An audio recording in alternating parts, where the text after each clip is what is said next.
Hey everybody, this is Dream, and today we've got a big 9-game slate for the NBA. Lots of injuries, lots of games here.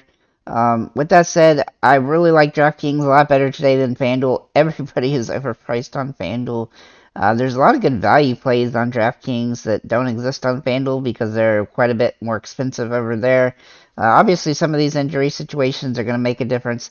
I will be going through both slates, but on each site. But overall, I do like DraftKings a lot better. This has been true for a couple weeks. There's been a handful of days where FanDuel was pretty good, but I've been kind of staying away from FanDuel for basketball lately because it just seems like that it's been rough there, especially from the pricing perspective. So with that said, let's get into the games. Let me go ahead and give you my picks. I have New York over the Wizards. I have Dallas over Atlanta. That is pending the Doncic plays, by the way. I have Oklahoma City over Indiana, Memphis over Cleveland. Cleveland's got some guys out. Miami over the Pelicans, Houston over Charlotte. Then I have the Clippers over Utah, Denver over Minnesota, and the Kings over the Lakers. So that's what I have for this slate. With that said, let's get into the injury report real quick. We have the Mavs with Hardaway Jr. and Kleber is out. Luka is also probable. With the Wizards, Beal is questionable. For the Heat, Lowry is questionable. Robinson, Kane, and Jovic are all out. For the Pelicans, Zion and Ingram are out, and Jones is doubtful. For the Hornets, Oubre Jr. is out. Hayward is doubtful, and Cody Martin is doubtful. For the Rockets, Porter Jr. is questionable. For the Pacers, Halliburton is out. For the Thunder, Pokusevski and JRE are out. For the Cavs, Donovan Mitchell is doubtful, and Wade is out. For the Clippers, this is going to be crazy. Wall is out. Paul George is out. Kawhi Leonard is doubtful. Kennard is questionable. And Jackson is questionable. Lots of injury situation there. For the Jazz, Markkanen is questionable. And Olenek is out. For the Timberwolves, Edwards is questionable. Gobert is questionable. Prince is questionable. And Towns is out. That could definitely open up some stuff. For the Nuggets, Murray is questionable. And for the Lakers, LeBron is questionable. Davis is out. Walker is out. And Reeves is out. So tons of injuries today. It's going to be a crazy slate again. However, there's some really good value play. The actual issue with this slate is you're going to have to figure out which guy you want to pay up for on this slate because nobody's particularly in a great situation necessarily from that perspective when you're talking about the over 10,000 guys. So I have a couple over 9,000 on here, but overall most of the guys it's going to be a little bit tough today, probably from that perspective, simply because there's so much value available on the slate. But we have some good plays available here. So let's go ahead and get into the slate itself. We're going to start with Jose Alvarado for the Pelicans. He has been playing really solid lately with Zion and Ingram out. He's getting more minutes and starting most games. So if he continues to be in that role, then he's got some nice upside. As you can see, he's been really good. His price point is still pretty stable, right where we want it. Though this is a tough matchup. He's not a must play because of that, but he is a decent play. Karis LeVert is a core play today. He has been playing up and down, obviously, because minutes kind of fluctuate. But with Mitchell potentially out, he's going to get more opportunity, and he is going to be a really good play on the slate, I think. He's got a nice matchup here against Memphis. Memphis is a tougher team, but overall he has got some really good opportunity here. Then we're going to look at Dennis Smith Jr. For Charlotte. His price point has come way down from where it was. Obviously his minutes have been a little bit down, but he should actually have some good opportunity in this game with the situation with all the injuries and potential guys out. Then we'll look at LaMelo Ball. He's probably one of my favorite big-time expensive plays on the slate. He's been really good lately. He's played extremely good for most of the games lately, and he has double-double and triple-double potential. He hasn't really been hitting the triple-double marks lately, but he has the upside to do it, and his price has come down a little bit, so that definitely gives him an advantage, especially in a nice plus matchup here. Then Jamal Murray, depending on that he plays or not, obviously, but if he does play, his prices come down a lot, which is nice, and I do think he's a good option on the slate in a nice plus matchup against Minnesota. Assuming he plays, he's going to be a top-tier option. And then TJ McConnell, Indiana, he hasn't been starting, but he's been over 30 fantasy points in the 4 games that Halliburton has been out. His price has come up a lot, obviously, but I still think he's viable on the slate. Pretty decent matchup as well against Oklahoma City, who's not a huge defensive team, so he should have some good opportunity here. Then we'll look at Robert Covington here for the Clippers. Now his price is just too cheap here on FanDuel, or sorry, on DraftKings with all the guys that are potentially out. But you do want to make sure that he ends up getting a start and stuff like that if you do play him. But he is a core play, assuming that he does take that role and everybody is out like it looks like they're going to be. Lou Dort also looks really interesting today. He's had some good upside in some of these games. He's been a little bit inconsistent, but he has some viability here, and so he's definitely worth taking a look at. Marcus Morris, if Kawhi Leonard and Paul George are both out for sure, then he will be a core play on this particular slate. He has some nice upside pending that situation.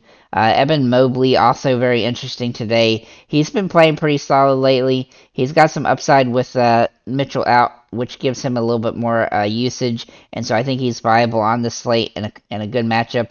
Then PJ Washington, now he's very up and down. I mean, he's either going to score over 30 fantasy points or under 25, which can be annoying because he has a low floor, or low ceiling, or sorry, yeah, low floor. But overall, he also has a high ceiling, so he is viable, and he's got a nice plus match here. And then finally, Buddy Hield for Indiana. With Halliburton out, he's taken more of the reign, and he's been playing really solid. I think he's a viable option on the slate. Then we're going to look at the centers here, and we got three guys to look at. Mason Plumlee has just been playing extremely well lately. I'm including him simply because of that, but I honestly don't think he's really worth using today because we have two centers that have been playing extremely good. Miles Turner being one. He has had some massive games lately. Obviously, his floor is really low, which is a concern because he'll have games where he just gets 20 fantasy points. But with Halliburton out, he's being forced to take more offensive role, and he's played really good in these games, and hopefully that can continue here. His price has come up, but obviously he's in a good spot, and so I think he's viable and a what I would call almost a must play simply because of his floor being so low. That's the only reason why he's not. And then Walker Kessler at $5,400, he's criminally priced too low here on DraftKings. He is one of my favorite plays on the slate. He's been absolutely going crazy last few games with Olenek out. And then of course if Markkanen ends up being out too, that's just gonna increase him even more. He had 21 rebounds last game. I look for him to have another big game here against the Clippers, who really don't have anybody that can stop him. He's been playing extremely well. He is a core play, and I would say that you might be able to try to find a way to get Turner and Kessler in your lineup together. I think that's possible on this particular slate. But anyway, those are my core plays here, guys. If you have any comments or questions about those, feel free to leave them below. Let's go ahead and get over to FanDuel. Now, like I said at the start, I am not a big fan of FanDuel today. I am not going to be playing on FanDuel for basketball. There's just not much value, and really, it's just everybody's priced horribly. So, with that said, though, let's get to the guys I do like. Okay, Luka Doncic, obviously, just a massive scoring ability. From a fantasy perspective, he did sit out the last game, so do make sure he plays. But if he does play, he's going to be a great option on this site. LaMelo Ball, also really interesting. Price has come down some, has some nice upside. He's only had a couple off games lately, and he should be good to go in this nice plus matchup. Then we're going to look at Karis LeVert for Cleveland. He has some nice upside with this injury situation in Cleveland. Anytime that Mitchell is out, he gets more upside, and he's had some really good games in those situations, so I think he's in a great spot here. I definitely like him as a good option on the slate. Shea Alexander also looks pretty interesting here, and a nice plus matchup against Indiana. He should have big-time upside in this matchup and have, double-double potential even from the rebounds and assist potential situation, so he should get a ton of actual points in this game. Then we'll look at Buddy Hield for Indiana.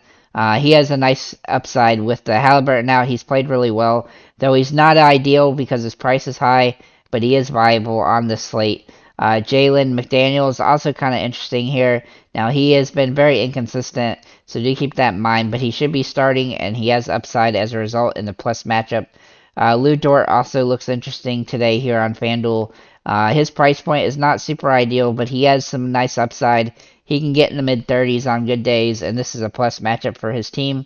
Aaron Gordon, Now, I don't really ever like using him because he has a low floor and a high ceiling, but he does have upside in the slate, and so he is the type of guy that you can win a win a GPP with. Then we'll look at Nicholas Batum, who is probably priced a little higher than I'd like him to be here, but he has upside if Kawhi Leonard and Paul George are both out. Same goes for Marcus Morris. A little bit more pricey than I'd like him to be, but overall has nice upside in the situation. As you can see, he gets in the mid 20s most of the time when those guys are out. And then for the centers, we're looking at the Joker. There's just not a lot of good options at center and on the site. Everybody's a lot more expensive. So, paying up for the Joker makes a lot of sense on this particular slate. I will mention Miles Turner, though he is a lot more expensive here on FanDuel, but he does have, 50 fantasy point upside, which he's been hitting in the last couple games, and so I look for him to have a really solid game as well. Walker Kessler is wildly too expensive. Obviously, I mean, he's technically capable of doing it, but he is a lot more expensive. He's almost $2,500 more expensive on FanDuel than DraftKings, and that actually held true for a lot of players on the slate. So, with that said, guys, thank you for liking, commenting, subscribing. If you have any comments or questions, feel free to leave them below, and have a nice day, guys.